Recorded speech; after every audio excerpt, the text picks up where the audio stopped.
Salut à toi, cher auditeur. Bienvenue sur le channel de Tiger Blues, Claude. Écoute, aujourd'hui, je vais parler peut-être d'un petit défaut du Kaya 2 places. Le Kaya, comme vous savez, est fabriqué par Alucab, une compagnie sud-africaine. Pour être dans la brousse, dans la jungle, sur les savanes de l'Afrique, c'est très bien. À l'été, au printemps, à l'automne, du Québec sûrement aussi. Mais un des défauts que j'ai identifié, un petit défaut, c'est le fait qu'il n'y a pas de fenêtre, mis à part le moustiquaire, quand en bon québécois, tu dézippes la toile. Alors, on va regarder ce que ça donne, puis qu'est-ce que j'ai identifié comme solution potentielle.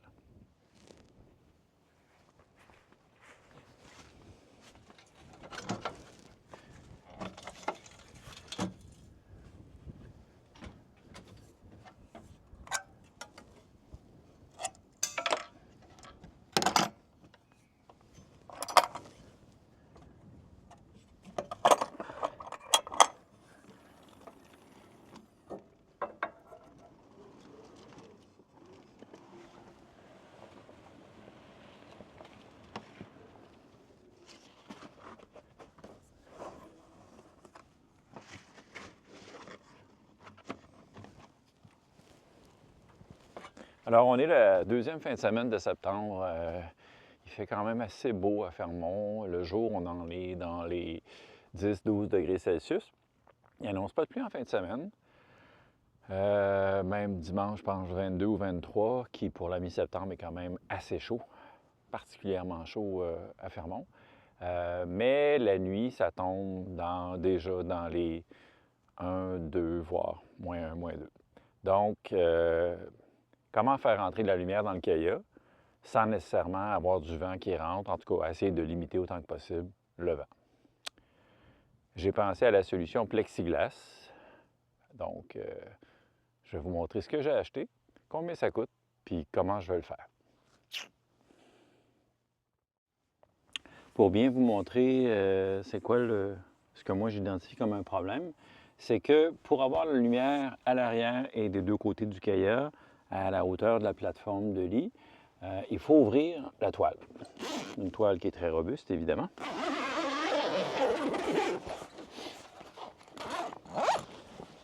Alors, comme on peut voir, ça fait une belle grande fenêtre. Pas de problème. Sauf que ça, c'est du moustiquaire. Donc, oui, il y a de l'air qui rentre. Et justement, il y a de l'air qui rentre. Donc, l'été, c'est pas si mal, même si c'est nécessaire quand il fait chaud. Mais à l'automne ou à l'hiver, l'air froid rentre. On essaie de garder l'intérieur chaud en chauffant, soit au propane, soit au diesel. Puis, ça refroidit très, très, très rapidement. Heureusement, ce qui est intéressant, c'est qu'entre ce moustiquaire que l'on voit ici et il y a comme deux toiles. Il y a une toile intérieure puis une toile extérieure, ce qui est très robuste. Entre les deux, il y a un espace. Puis, ma solution, c'est de couper un plexiglas. L'épaisseur, je pense que c'est à peu près 1/8 de pouce. Puis quelques millimètres pour le système métrique. Puis, je pense que je peux le glisser pour couvrir entièrement. J'ai mesuré. Puisque j'ai de l'espace ici, je pense qu'avec une feuille coupée en deux, j'ai acheté une feuille de 36 pouces par 72 pouces, donc 36 par 36. Je vais arrondir les coins, évidemment, pour ne pas faire d'accroc, pas rien déchirer. Je pense que je vais être capable d'insérer entre la toile extérieure et la toile intérieure du plexiglas pour limiter le vent à l'intérieur du Kaya.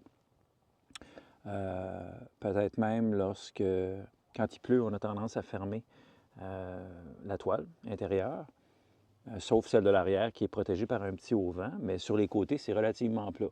Fait que s'il pleut avec un vent de travers, la pluie peut rentrer à l'intérieur. Évidemment, pour la neige, c'est la même chose. Si je décide d'aller camper cet hiver, c'est sûr que je vais l'essayer au moins une fois, juste pour voir la performance du chauffage au diesel notamment, et du propane, pour voir dans quelle mesure l'un peut suppléer à l'autre.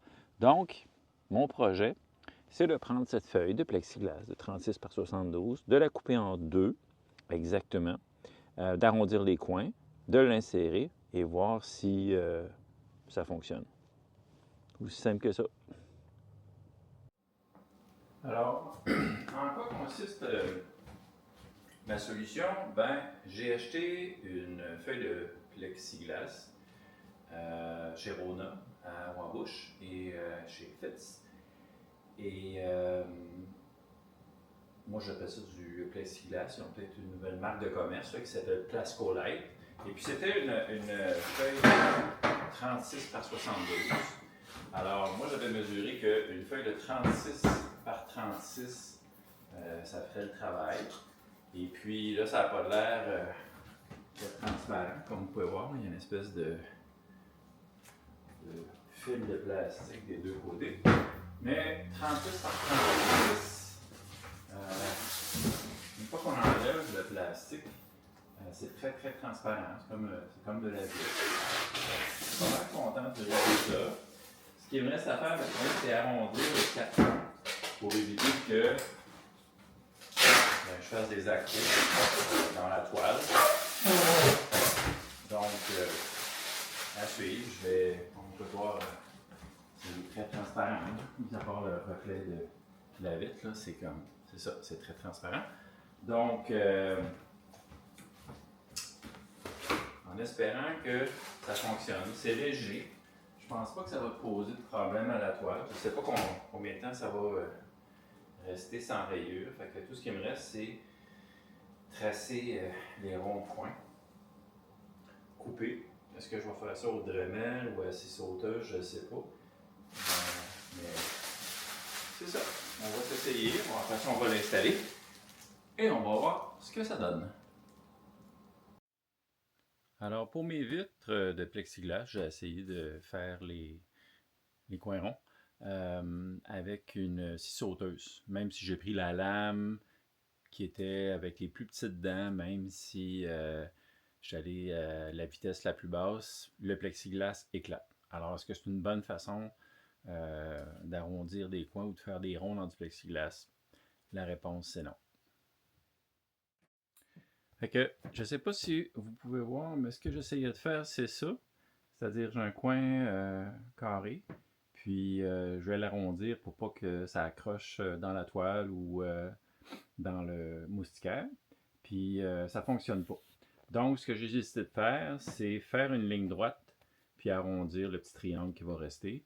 Puis bon, ma première fenêtre, ça a marché. Le coin qui avait un peu cassé est un petit peu plus grand que ce que j'avais prévu. Donc, c'est pas 100%, mais je pense qu'il va fonctionner quand même. Au moins, je n'ai pas craqué la feuille au complet.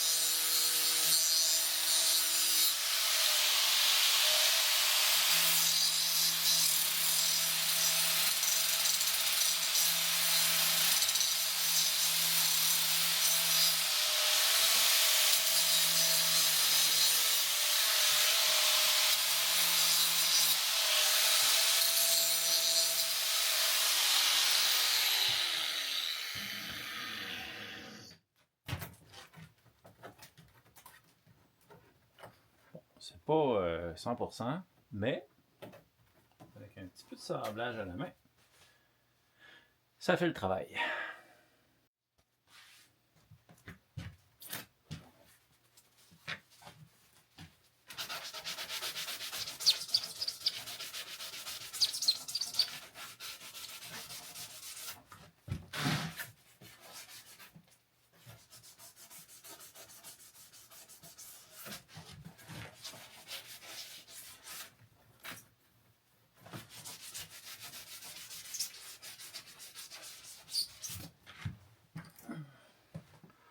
Donc, voici ce que j'enlève.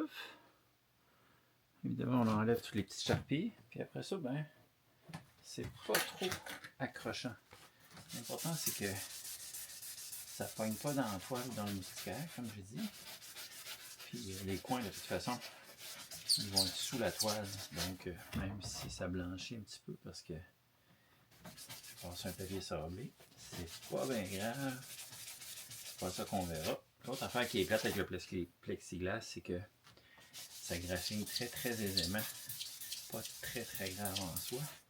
Puis évidemment, tout ce qu'il y avait sur ma planche de plywood avant que je me sers comme petite table ici, avec la statique du plastique, tout colle après. Mais bon, ainsi va la vie. Bon, ben là, c'est le moment de vérité. Est-ce que j'ai payé 172 pièces de plexiglas pour faire 2 fenêtres de 36 par 36 pouces, puis ça ne marchera pas? Ou bien, ça va être pas si pire. Mes coins sortent quand même pas si pire. C'est pas des ronds parfaits, mais au moins, il n'y a plus de rugosité, si je peux utiliser le terme. Donc, je ne suis pas trop inquiète que ça va faire des accros dans la toile ou dans le moustiquaire. Je sais, je me répète, mais c'est assez transparent, là. Donc, bref, on s'essaye.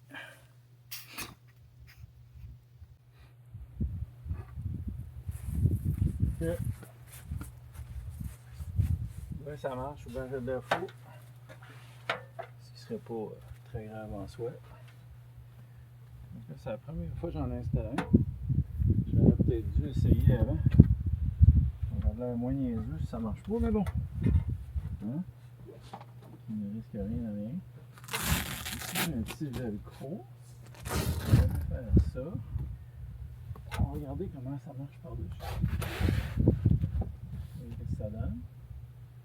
Bien, c'est quand même relativement. J'ai l'impression que j'ai pas le choix de. Le poids pris. Je pense que je vais le passer comme ça.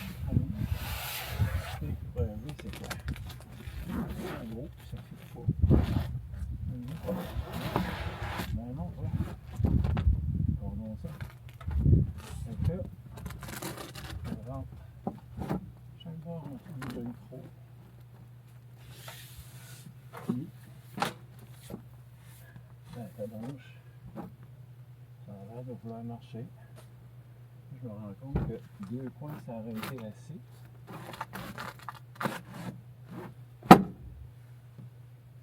Mais de toute façon, je ne descends jamais la toile jusqu'en bas. Ce qui est le fun, c'est que la strap de rangement, la sangle de rangement est là pour le retenir. Donc, moment de vérité. Ça, c'est la toile intérieure. Quand je tape dedans, on s'entend, il y a le plexiglas juste de l'autre côté. Le plexiglas, je le sens, il est vraiment plus haut que le moustiquaire. Alors, allons voir si ça fait une différence.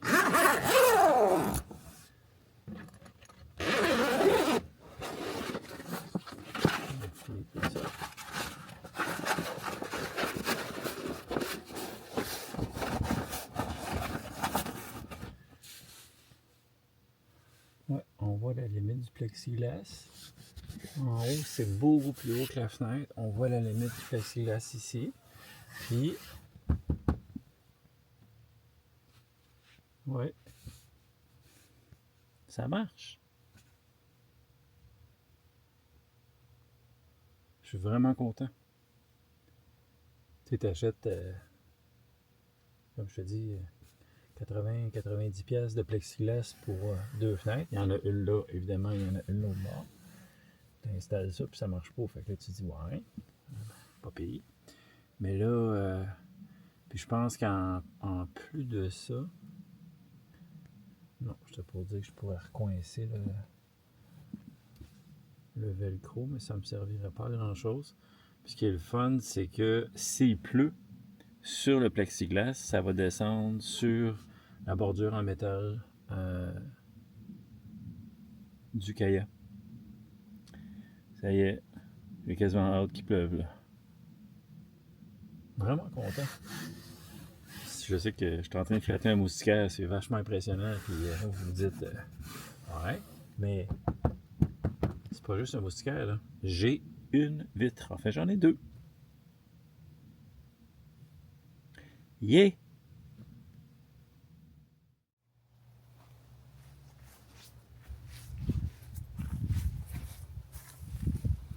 Oui, on voit toute la différence entre un moustiquaire et la vitre en plexiglas. Yeah! Monsieur est content.